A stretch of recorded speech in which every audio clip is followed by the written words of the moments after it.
बड़ी अदालत सबसे है। लेकिन अगर आपने इतिहास पढ़ा हो, रेशमी रुमाल तहरीक, हिंदुस्तान को आजाद कराने के लिए कितने उलमा ने फांसी के तख्ते चूमे थे, कितने लोग मारे गए थे। देश में न जाने कितनी मिट्टी की पहाड़ियां वो हैं जिनमें हमारी लाशें आज भी सड़ गई होंगी, लेकिन उनमें दफन है।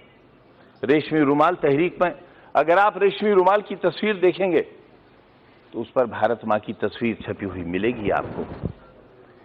ये रिश्ते कब थे?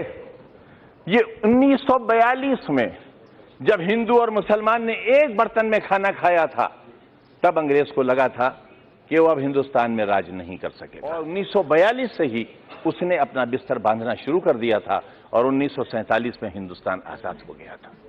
हम आज भी एक ही मोहल्ले में रहते हैं, एक घर में बैठते हैं, हमें किसी को एक दूसरे से डर नहीं लगता। लेकिन जब हम चुनी हुई संस्थाओं में आते हैं, जब वोट जैसी चीज हमारा मुकद्दर बनने वाली होती है, तब इंसानियत के सारे रिश्ते हमारे टूट जाते हैं। मानने वाले, इससे देश बहुत कमजोर हो रहा है, इससे हम बहुत कुछ खो रहे हैं। आप मुझे मजबूर तो नहीं करेंगे? मैं आपसे ये कब कह रहा हूं कलमा पढ़िए आप? मैंने आपसे कब कहा? मैंने आपसे कब कहा कि कुरान की आयतें पढ़ी जाएं? यहां ये लोकतंत्र का मंदिर है, संविधान का मंदिर है।